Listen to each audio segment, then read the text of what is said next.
دوستوں، بزرگوں، عزیزوں، سب سے اہم بنیادی بات یہ ہے کہ مسلمان چھوٹے سے چھوٹے مسئلے کا حل اور چھوٹے سے چھوٹی پریشانی کا سبب وہ اپنی بدن سے نکلنے والے اعمال میں تلاش کرے۔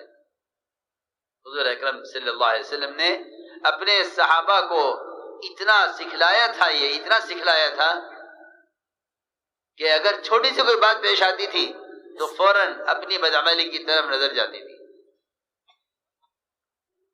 ایک صحابی ہے، ان کی نظر پڑی ایک عورت پر۔ جیسے عورت پر نظر پڑی، عورت نے کہا اسلام آ گیا ہے۔ کیا مطلب اسلام آ گیا؟ یہ نہیں کہا پردے کا حکم آ گیا،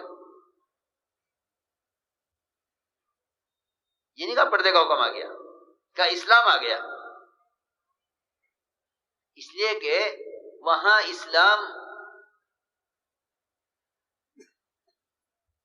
اسلام کے تمام احکام کا نام اسلام تھا۔ تمام اسلام کے تمام جزیات، تمام احکام، چاہے وہ معاشرے کی لائن کا ہو، عبادت کی لائن کا ہو، معاملات کی لائن کا ہو، اخلاق کی لائن کا ہو، نے کہا اسلام آ گیا۔ یہ نہیں کہا پردہ آ گیا، اسلام آ گیا۔ جب اسلام آ گیا تو تم مجھے کیوں دیکھ رہے ہو؟ جی ہاں، معاشرے کی پاکیزگی ایسی تھی کہ عورت نے فوراً کہا مجھے مت دیکھو، اسلام آ گیا۔ کیا تمہارے اسلام تمہیں مجھے دیکھنے سے روکتا نہیں ہے؟ ادھر ان کی نظر پڑی عورت پر، ادھر ان صحابی کا سر دیوار سے ٹکرایا اسی وقت۔ ادھر نظر پڑی عورت پر، ادھر دیوار سے سر ٹکرایا۔ صرف اتنی بات پر، حالانکہ آپ جانتے ہیں کہ چلتے پھرتے اٹھتے بیٹھتے سر ٹکرا جاتے ہیں لوگوں کے، روزانہ کا صبح شام کے قصے ہیں، صبح شام کے قصے ہیں کہ اٹھ رہا تھا دیوار میں سر لگ گیا، بیٹھ رہا تھا دروازے میں سر لگ گیا، نکل رہا تھا چوکھٹ میں سر لگ گیا۔ معمولی بات ہے۔ یہ کیا بات ہے کہ صحابی کا سر دیوار سے ٹکرایا، انہوں نے سوچا اس کو کہ میرا سر دیوار سے کیوں ٹکرایا؟ کیا بات ہے؟ میرا سر دیوار سے کیوں ٹکرایا؟ کیا بات ہے؟ فوراً اس بات کی طرف خیال کیا کہ میرا اس لڑکی کی طرف دیکھنا یہ اللہ تعالی کی طرف سے تنبیہ ہے۔ آگے عرض کیا حضور اکرم صلی اللہ علیہ وسلم سے کہ یا رسول اللہ، آج میرا سر دیوار سے ٹکرایا ایک لڑکی کو دیکھنے کے ساتھ، یہ کیا ہوا؟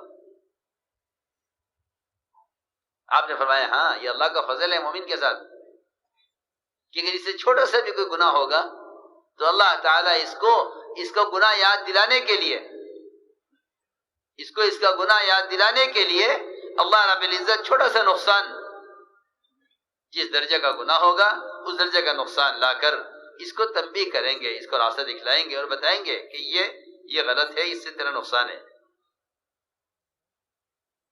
سوچنا چاہیے کہ اس زمانے میں حاکم محکوم ٹکرا رہے، عوام خواص ٹکرا رہے، ٹرین ٹکرا رہی، ملک ٹکرا رہے، لیکن مسلمان اس بات کو ماننے کو تیار نہیں ہے کہ ان حالات کا تعلق براہ راست میرے عمل سے ہے۔ یہ ہے سب سے بنیادی بات سوچنے کی۔ لوگ مسائل کا حل چاہتے ہیں، پریشان ہیں، لیکن وہی بات ہے کہ پریشانی میں اضافہ ہوگا اگر مسلمان اپنے مسائل کا حل اپنے سے باہر کی شکلوں میں تلاش کرے گا۔ اس لیے فرمایا المؤمن ينظر بنور اللہ، کہ مومن ہی وہ ہے صرف جو خود اللہ کے نور سے دیکھے گا اور ساری انسانیت کو صحیح راستہ دکھلائے گا کہ آؤ دیکھو راستہ یہ ہے، امن کا، شانتی کا، حفاظت کا، برکتوں کا راستہ یہ ہے۔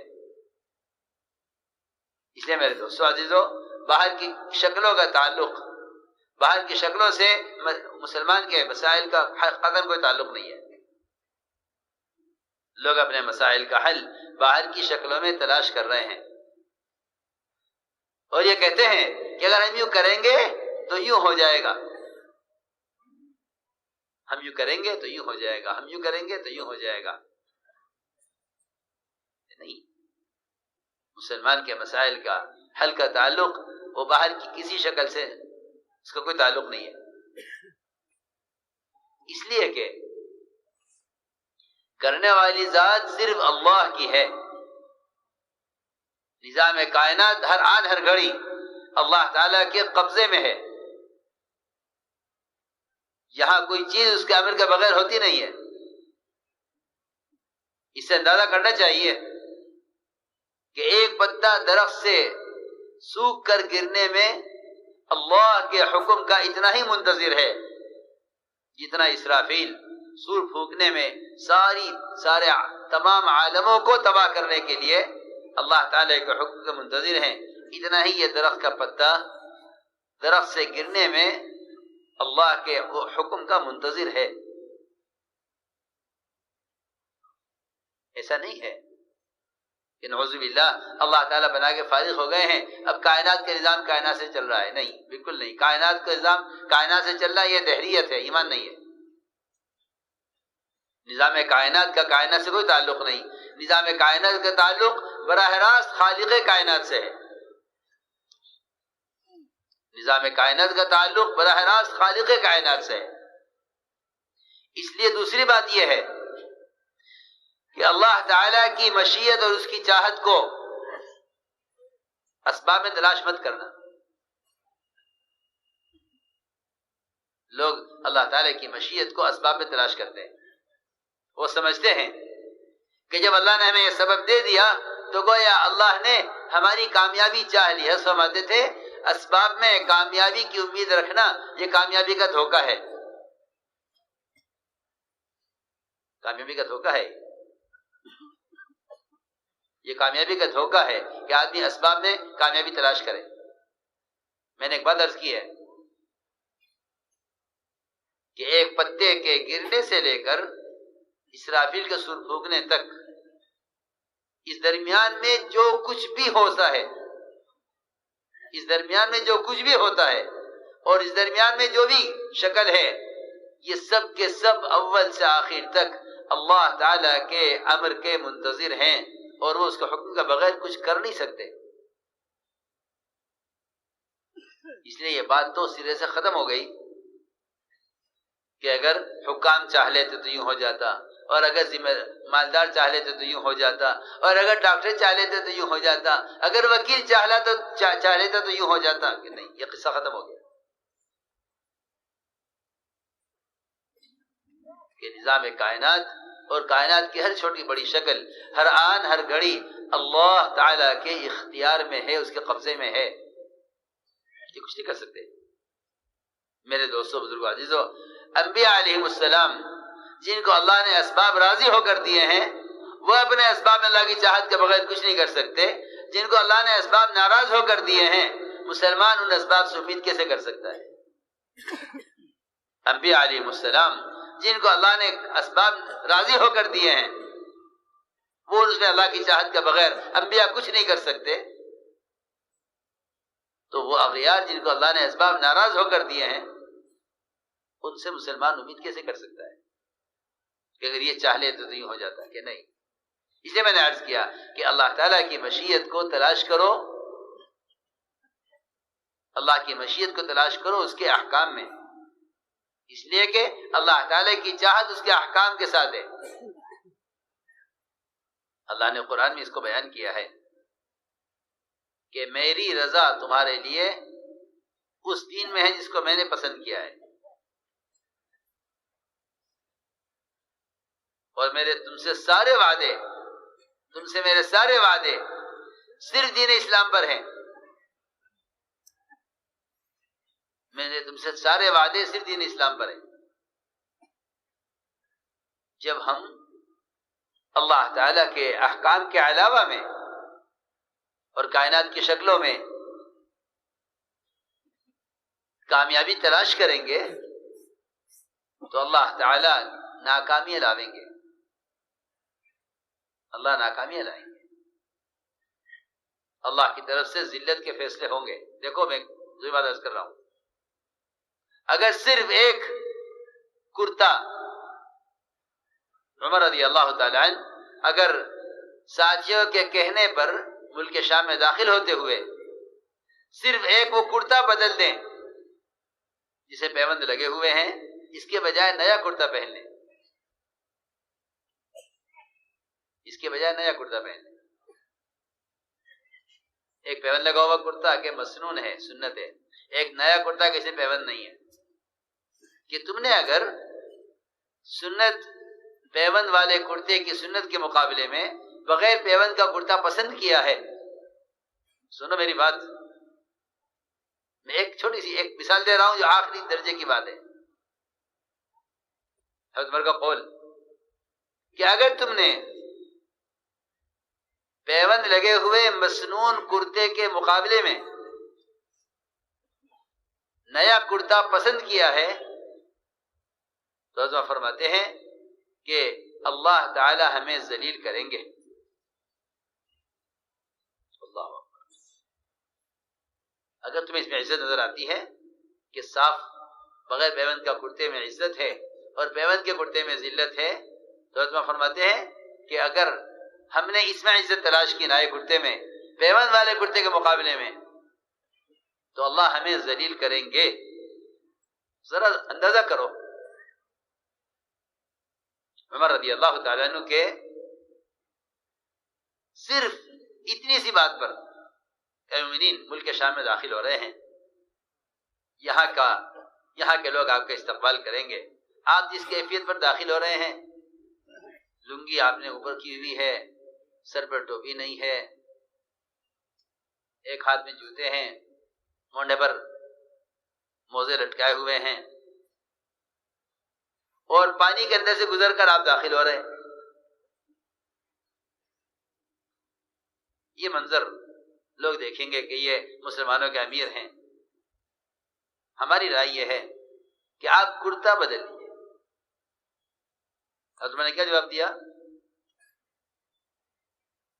لو نطلب العزة بغیر ما اعزنا اللہ اذلنا اللہ۔ اللہ نے ہمیں جس راستے سے عزت دی ہے، ہم تو بہت ذلیل ہے، اللہ نے جس راستے سے ہمیں عزت دی ہے، اگر ہم نے اس سے ہٹ کر کہیں عزت تلاش کی تو اللہ ہمیں ذلیل کریں گے۔ ذرا اندازہ کرو، جہاں پیوند اور بغیر پیوند کے کرتے کے درمیان میں یہ معلوم ہو رہا ہے کہ نہیں اس میں عزت ہے، اس میں ذلت ہے، تو اگر مسلمان پورے ہی دین کو بدل ڈالے اور انہیں غیروں کے طریقوں میں عزتیں، غیروں کے طریقوں میں ان کو اپنی حیثیت معلوم ہو،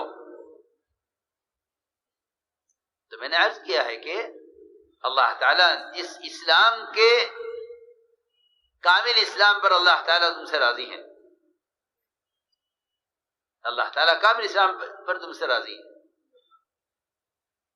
اور یہ وعدہ ہے اللہ تعالیٰ کا کہ اللہ تعالیٰ تمہیں دنیا میں اس طرح وطن اور تمکن اور اقتدار اور اختیار، سنو جس طرح میں عرض کر رہا ہوں، تمہیں دنیا میں تمکن، وطن، اختیار، اقتدار سب کچھ اس شرط پر دیں گے، سب کچھ اس شرط پر دیں گے جیسے پہلوں کو دیا ہے۔ شرط یہ ہوگی کہ میری عبادت کریں گے اور میرے ساتھ کسی کو شریک نہیں کریں گے، اور یہ بھی فرمایا اسی آیت کے اندر کہ ہم تمہارے خوف کے بعد اور تمہاری خستہ حالی کے بعد ہم تمہیں عزت بھی دیں گے اور تمہیں امن بھی دیں گے، خوف تمہارے اندر سے ختم کر دیں گے۔ اس میں کیوں خائف ہے؟ یہ خائف کیوں ہے؟ اس لیے کہ جب اللہ کی ذات کے ساتھ تعلق ختم ہو جاتا ہے تو سب سے پہلے خوف پڑتا ہے، بلکہ قرآن نے تو یہاں تک کہا ہے، قرآن نے تو یہاں تک کہا ہے کہ جو مسجدوں کو ویران رکھیں گے ان میں خوف پیدا کر دیں گے، ان میں ہم خوف پیدا کر دیں گے۔ میں نے عرض کیا کہ اللہ تعالیٰ کی کامیابی کا جو ضابطہ ہے، وہ کامیابی کا ضابطہ وہ پورے دین پر ہے، کہ مکمل کامیابی کا وعدہ پورے دین پر ہے۔ تو اللہ رب العزت، تو میں نے عرض کیا کہ لوگ اللہ تعالیٰ کی مشیت کو تلاش کرتے ہیں اسباب میں، کہ اگر یہ اسباب ہوں گے تو یہ مسئلہ حل ہو جائے گا۔ وہ اسباب آ جاتے ہیں، پھر مسئلہ حل نہیں ہوتا، پھر کہتے ہیں یہ اسباب اور ہونے چاہیے۔ انہی اسباب کے بدلتے بدلتے اس کا دنیا کا وقت ختم ہو جاتا ہے، اس کا دنیا کا وقت ختم ہو جاتا ہے انہی اسباب کی تبدیلی میں۔